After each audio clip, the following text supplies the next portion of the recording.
तो अपनी राजस्थान पॉलिटिक्स की राज्य व्यवस्था की जो प्लेलिस्ट चल रही है उसमें अपन ने यहाँ तक विधेयक और धन विधेयक तक मतलब कर लिया है कंप्लीट। ये सारी विधानसभा विधान परिषद सब कंप्लीट कर लिया है।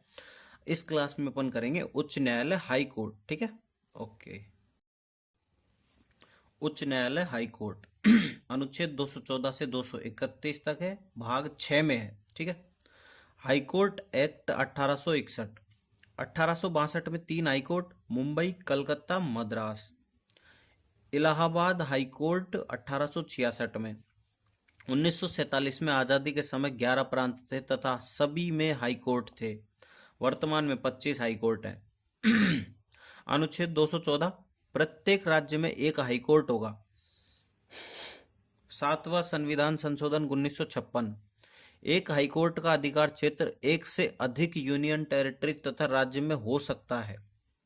अब आता है मुंबई हाईकोर्ट, महाराष्ट्र, गोवा, दादर व दमन। ठीक है।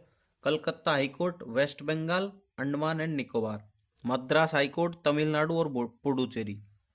केरल हाईकोर्ट, केरल व लक्षद्वीप।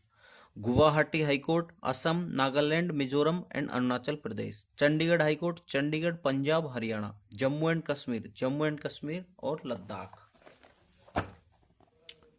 नोट: वर्तमान में 7 हाईकोर्ट ऐसे हैं जिनका क्षेत्र अधिकार एक से अधिक स्टेट या यूनियन टेरिटरीज में है। सबसे ज्यादा कार्य क्षेत्र वाला हाईकोर्ट है असम हाईकोर्ट। सबसे बड़ा हाईकोर्ट है इलाहाबाद हाईकोर्ट।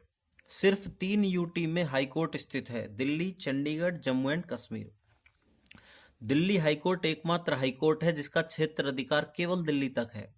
एकमात्र यूनियन टेरिटरी जिसका खुद का हाईकोर्ट है दिल्ली हाईकोर्ट।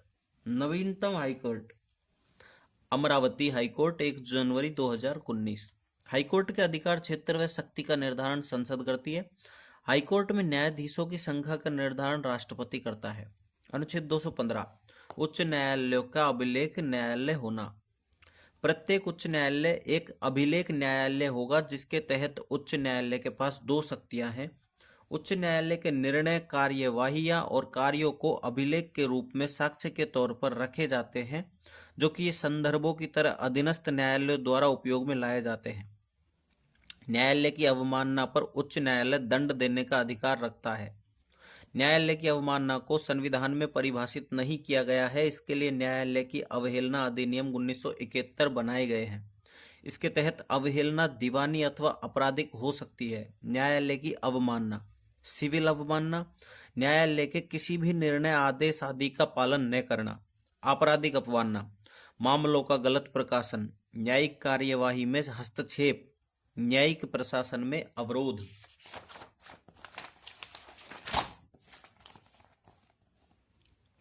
अभिलेख न्यायालय के रूप में उच्च न्यायालय को किसी के संबंध में दिए गए अपने स्वयं के आदेश तथा अन्य आदेश अथवा निर्णय की समीक्षा व सुधार की शक्ति प्राप्त है। अनुच्छेद 216, उच्च न्यायालयों का गठन। प्रत्येक उच्च न्यायालय में एक मुख्य न्यायाधीश और अन्य न्यायाधीश होंगे जो राष्ट्रपति द्वारा आवश्यकता अनुसार समय समय पर नियुक्त किए जाते हैं। संविधान में उच्च न्यायालय के न्यायाधीशों की संख्या के बारे में विशेषतः उल्लेख नहीं किया गया है। अनुच्छेद 217, उच्च न्यायालय के न्यायाधीश की नियुक्ति और उसके पद की शर्तें। उच्च न्यायालय के न्यायाधीश की नियुक्ति राष्ट्रपति द्वारा की जाएगी और वह न्यायाधीश 62 वर्ष की आयु पूर्ण कर लेने तक पद धारण करेगा। हालांकि अपर या कर्मचारी न्यायाधीश अनुच्छेद 224 के तहत पद धारण करेंगे। नियुक्ति: मुख्य न्यायाधीश राष्ट्रपति द्वारा भारत के मुख्य न्यायाधीश तथा संबंधित राज्य के राज्यपाल के परामर्श से। अन्य न्यायाधीश राष्ट्रपति द्वारा chief justice of India plus राज्यपाल तथा संबंधित हाईकोर्ट के चीफ जस्टिस के परामर्श से, या अधिक राज्यों के साझा न्यायालय में न्यायाधीश की नियुक्ति राष्ट्रपति द्वारा chief justice of India plus राज्यपाल तथा संबंधित हाईकोर्ट के चीफ जस्टिस के परामर्श से। तृतीय न्यायाधीशवाद 1998 से कोलेजियम प्रणाली के तहत राष्ट्रपति भारत के मुख्य न्यायाधीश तथा 2 वरिष्ठतम न्यायाधीशों से परामर्श करता है। 15वां संविधान संशोधन के तहत उच्च न्यायालय के न्यायाधीशों की सेवानिवृत्ति की उम्र 60 वर्ष से बढ़ाकर 62 वर्ष कर दी गई। 15वें संविधान संशोधन में यदि उच्च न्यायालय के किसी न्यायाधीश की आयु के बारे में कोई प्रश्न उठता है तो इसका निर्णय राष्ट्रपति द्वारा भारत के मुख्य न्यायाधीश के परामर्श से किया जाएगा। त्यागपत्र। राष्ट्रपति को संबोधित कर अपने हस्ताक्षर सहित लेख द्वारा अपना पद त्याग कर सकेंगे। योग्यता: भारत का नागरिक हो, भारत के राज्य क्षेत्र में कम से कम 10 वर्ष तक न्यायिक पद धारण कर चुका हो या उच्च न्यायालय में 10 वर्ष तक अधिवक्ता रह चुका हो। नोट: कोई न्यूनतम आयु सीमा नहीं है। प्रख्यात विधिवेता को सुप्रीम कोर्ट में नियुक्त करके न्यायाधीश बना सकते हैं, लेकिन हाईकोर्ट में ऐसा प्रावधान नहीं है। न्यायाधीशों को हटाना: अनुच्छेद 124 में 4 के तहत उच्चतम न्यायालय के न्यायाधीशों को हटाने के लिए वर्णित प्रक्रिया के अनुसार राष्ट्रपति द्वारा हटाया जाएगा। अतः सुप्रीम कोर्ट तथा हाई कोर्ट के न्यायाधीशों को हटाने की प्रक्रिया समान है। हटाने का अधिकार: सिद्ध कदाचार और अक्षमता। प्रक्रिया: न्यायाधीश जांच अधिनियम 1968 के नियमों के अनुसार लोकसभा के 100 सदस्यों या राज्यसभा के 50 सदस्यों द्वारा हस्ताक्षर किया हुआ हटाने का प्रस्ताव लोकसभा अध्यक्ष राज्यसभा के सभापति को सौंपा जाता है। लोकसभा अध्यक्ष या राज्यसभा के सभापति को सौंपा जाता है। अध्यक्ष या सभापति प्रस्ताव को स्वीकार या अस्वीकार कर सकता है। यदि प्रस्ताव स्वीकार हो जाता है तो अध्यक्ष या सभापति आरोपों की जांच के लिए 3 सदस्यीय समिति बनाता है। सुप्रीम कोर्ट के मुख्य न्यायाधीश, हाई कोर्ट के मुख्य न्यायाधीश, एक प्रख्यात विधिवेता। 4. समिति की जांच में यदि न्यायाधीश दोषी पाया जाता है तो सदन प्रस्ताव पर विचार कर सकता है। प्रस्ताव संसद के दोनों सदनों द्वारा विशेष बहुमत से पारित किया जाना होता है तथा राष्ट्रपति के पास भेजा जाता है। तत्पश्चात न्यायाधीश को हटाने के लिए राष्ट्रपति आदेश पारित करते हैं। नोट: राजस्थान हाईकोर्ट के किसी भी न्यायाधीश को हटाने का प्रस्ताव अब तक नहीं लाया गया है। सिक्किम हाईकोर्ट के न्यायाधीश पीडी दिनाकरण ने हटाने की प्रक्रिया शुरू होने से पहले ही त्यागपत्र दे दिया। कलकत्ता हाईकोर्ट के न्यायाधीश सौमित्र सेन ने हटाने की प्रक्रिया शुरू होते ही त्यागपत्र दे दिया। सुप्रीम कोर्ट में प्रथम बार न्यायाधीश श्री री रामास्वामी के विरुद्ध 1991 में हटाने का प्रस्ताव लाया गया था, लेकिन समिति में दोषी पाए जाने के बाद कांग्रेस ने मतदान का बहिष्कार कर दिया।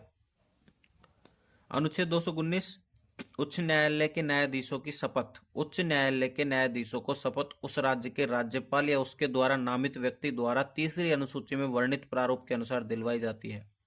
अनुच्छेद 220 उच्च न्यायालय का सेवानिवृत्ति स्थायी न्यायाधीश भारत में उच्चतम न्यायालय और अन्य उच्च न्यायालयों के अलावा किसी भी न्यायालय में बहस या कार्य नहीं कर सकता। अनुच्छेद 221 न्यायाधीशों को वेतन। न्यायाधीशों के वेतन भत्ते सेकंड अनुसूची के अनुसार संचित निधि पर भारित होते हैं। न्यायाधीशों के वेतन भत्ते आदि संसद द्वारा निर्धारित किए जाते हैं। सेवानिवृत्ति के बाद पेंशन अंतिम माह के वेतन का 50% होता है, जो कि भारत की संचित निधि पर भारित होता है। अनुच्छेद 222 किसी न्यायाधीश का एक हाईकोर्ट से दूसरे हाईकोर्ट में स्थानांतरण। न्यायाधीशों का स्थानांतरण राष्ट्रपति द्वारा भारत के मुख्य न्यायाधीश, उच्चतम न्यायालय के 4 वरिष्ठतम न्यायाधीशों तथा उन पर 2 उच्च न्यायालय के मुख्य न्यायाधीशों, एक वहां के जहां स्थानांतरण हो रहा है तथा एक वहां के जहां से स्थानांतरण हुआ है, से परामर्श के बाद किया जाएगा। हाईकोर्ट का जज नियुक्ति। तृतीय न्यायाधीशवाद 1998 chief justice of India plus supreme court के 2 वरिष्ठतम न्यायाधीश। स्थानांतरण। तृतीय न्यायाधीशवाद 1998 chief justice of India plus supreme court के 4 वरिष्ठतम न्यायाधीश प्लस हाई कोर्ट के 2 मुख्य न्यायाधीश जहां वह पद स्थापित है, जहां उसका स्थानांतरण होना है। अनुच्छेद 223 कार्यकारी मुख्य न्यायाधीश की नियुक्ति। राष्ट्रपति किसी उच्च न्यायालय के न्यायाधीश को उस उच्च न्यायालय का कार्यकारी मुख्य न्यायाधीश नियुक्त कर सकता है यदि मुख्य न्यायाधीश का पद रिक्त हो, मुख्य न्यायाधीश अस्थायी रूप से अनुपस्थित हो, अपने पद के कर्तव्यों का पालन करने में असमर्थ हो। अनुच्छेद 224 अपर और कार्यकारी न्यायाधीशों की नियुक्ति। राष्ट्रपति उच्च न्यायालय में निम्न परिस्थितियों को ध्यान में रखते हुए अधिकतम 2 वर्ष की अवधि के लिए अपर न्यायाधीशों की नियुक्ति कर सकेगा। यदि अस्थायी रूप से उच्च न्यायालय का कामकाज बढ़ गया हो, उच्च न्यायालय में बकाया कार्य बढ़ गया हो, कार्यकारी न्यायाधीश।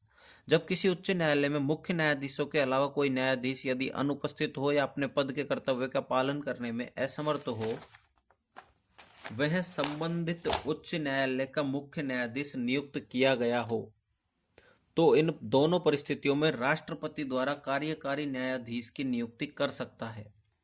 हालांकि उच्च न्यायालय के अपर या कार्यकारी न्यायाधीश के रूप में नियुक्ति कोई व्यक्ति 62 वर्ष की आयु प्राप्त कर लेने के पश्चात पद धारण नहीं करेगा। अनुच्छेद 224 ए सेवानिवृत्त न्यायाधीश की नियुक्ति। उच्च न्यायालय का मुख्य न्यायाधीश राष्ट्रपति की पूर्व सहमति से उच्च न्यायालय के सेवानिवृत्त न्यायाधीश की नियुक्ति उच्च न्यायालय में कर सकता है। इस प्रकार नियुक्त न्यायाधीश के वेतन भत्ते राष्ट्रपति द्वारा निर्धारित किए जाते हैं। उसे उच्च न्यायालय के सभी न्यायिक क्षेत्र, शक्तियां और विशेष अधिकार प्राप्त होते हैं। अनुच्छेद 225 उच्च न्यायालयों को अधिकारिता। उच्चतम न्यायालय की तरह ही उच्च न्यायालय को भी व्यापक न्यायिक शक्तियां दी गई है। उच्च न्यायालय राज्य में अपील करने का सर्वोच्च न्यायालय है। इसके पास संविधान की व्याख्या करने का अधिकार होता है। यद्यपि संविधान में उच्च न्यायालय की शक्तियां एवं क्षेत्र अधिकार के बारे में केवल इतना लिखा गया है कि जो भी संविधान लागू होने के पूर्व थी। राजस्व मामलों को संविधान के बाद जोड़ा गया है क्योंकि यह शक्ति उच्च न्यायालयों के पास संविधान से पूर्व नहीं थी। संसद व राज्य विधानमंडल को उच्च न्यायालयों की शक्तियां एवं न्यायिक क्षेत्र में परिवर्तन की शक्तियां देता है। हाईकोर्ट की मूल अधिकारिता। नागरिकों के मूल अधिकार से संबंधित मामले। यदि किसी अधीनस्थ न्यायालय में मुकदमा है जिसमें विधि की व्याख्या का प्रश्न निहित है, तो उस प्रश्न की व्याख्या हाईकोर्ट करेगा। रिट क्षेत्र अधिकार। अनुच्छेद 226 हाईकोर्ट 5 प्रकार के रिट जारी कर सकता है। बंदी, प्रत्यक्षीकरण, परमादेश, उत्प्रेषण, प्रतिषेध, अधिकार प्रच्छा। हाईकोर्ट व सुप्रीम कोर्ट के मूल अधिकारों के लिए रिट अधिकारिता में अंतर। हाईकोर्ट मूल अधिकारों से भिन्न अन्य मामलों में रिट जारी कर सकता है। राष्ट्रीय आपातकाल में अनुच्छेद 32 का निलंबन हो सकता है, लेकिन अनुच्छेद 226 का निलंबन नहीं हो सकता है। अपीलीय अधिकारिता। दीवानी मामले, फौजदारी मामले। अधीनस्थ न्यायालय के विधि का सारवान प्रश्न निहित हो तो निर्णय के बाद ही हाईकोर्ट में जा सकते हैं। यदि अधीनस्थ न्यायालय ने 7 वर्ष या अधिक का कारावास की सजा दी है, यदि अधीनस्थ न्यायालय मृत्युदंड की सजा दे और अपील करे या ना करे, हाईकोर्ट इस पर पुनः विचार कर सकता है। नोट: सैन्य न्यायालय एवं अधिकरण के विरुद्ध हाईकोर्ट में अपील नहीं की जा सकती है। राजस्थान हाईकोर्ट का इतिहास। 25 अगस्त 1949 को जारी एक अधिसूचना द्वारा 29 अगस्त 1949 को राजस्थान हाईकोर्ट की स्थापना जोधपुर में हुई। सन 1958 में सत्यनारायण राव समिति की सिफारिश पर जयपुर पीठ भंग कर दी गई। 31 जनवरी 1977 में जयपुर पीठ पुनः शुरू की गई। फर्स्ट मुख्य न्यायाधीश बने कमलकांत वर्मा, 1+1 11। वर्तमान में चीफ जस्टिस सहित न्यायाधीशों के कुल 50 पद स्वीकृत हैं।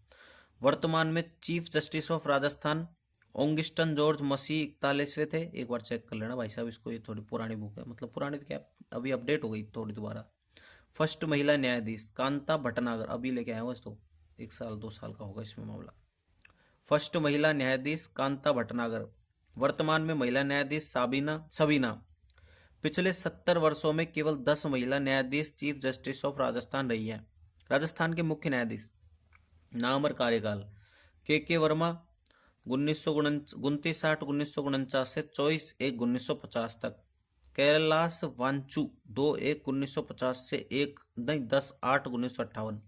सरजू प्रसाद 28/02/1959 से 10/10/1961। JS राणावत 11/10/1961 से 31/5/1963।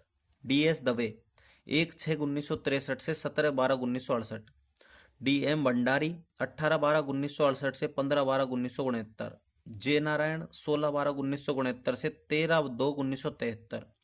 BP बेरी 14/2/1973 से 16/2/1975। PN सिंगल 17/2/1975 से 5/11/1975। VP त्यागी 6/11/1975 से 27/12/1977।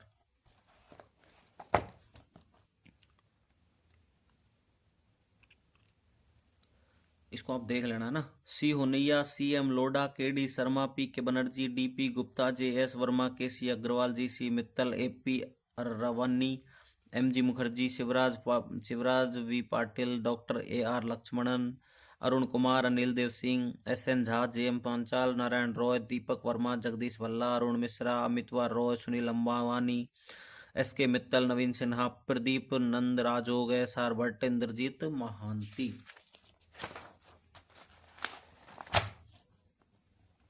अखिल कुरैशी, एस एस शिंदे, पंकज मित्तल। अब ओंगिस्टन जॉर्ज मसीह 2023 तक था, अब थोड़ा सा अपडेट कोई और बन गया होगा तो एक बार देख लेना, ठीक है। राजस्थान उच्च न्यायालय के मुख्य न्यायाधीश जो सर्वोच्च न्यायालय में मुख्य न्यायाधीश या न्यायाधीश बने। कैलाशनाथ वांचू भारत के 10वें मुख्य न्यायाधीश। पी एन सिंघल क्या बोल रहा है, राजस्थान उच्च न्यायालय के मुख्य न्यायाधीश जो सर्वोच्च न्यायालय में मुख्य न्यायाधीश या न्यायाधीश बने। कैलाशनाथ वांचू भारत के 10वें मुख्य न्यायाधीश। P N Singhal, J S Verma 27वें चीफ जस्टिस ऑफ इंडिया तथा एनएचआरसी के अध्यक्ष। Shivraj V Patil, Arun Kumar, A R Lakshmanan Bharat के विधि आयोग के पूर्व अध्यक्ष। J M Panchal, Deepak Verma, Arun Mishra NHRC के वर्तमान अध्यक्ष। अमिताभ रॉय, नवीन सिन्हा, एस रविंद्र भट्ट, पंकज मित्तल।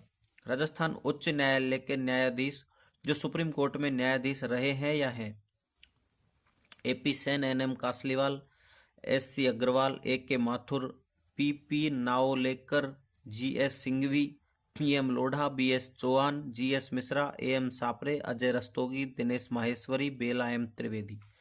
वे न्यायाधीश जो अन्य राज्यों में मुख्य न्यायाधीश रहे। C M Lodha, M L Saimal, G M Lodha, N M Kasliwal, Milap Chand Jain, Kanta Bhatnagar, S N Bhargava, ए K Mathur, N K Jain, G S Singhvi, Y R Meena, Rajesh Balia, R M Lodha, Bhagwati Prasad, Prakash Tatia, N K Jain, Dinesh Maheshwari, Ajay Rastogi, Govind Mathur, Raghavendra Singh Chauhan, Mohammad Rafiq, M N Bhandari, Sandeep Mehta.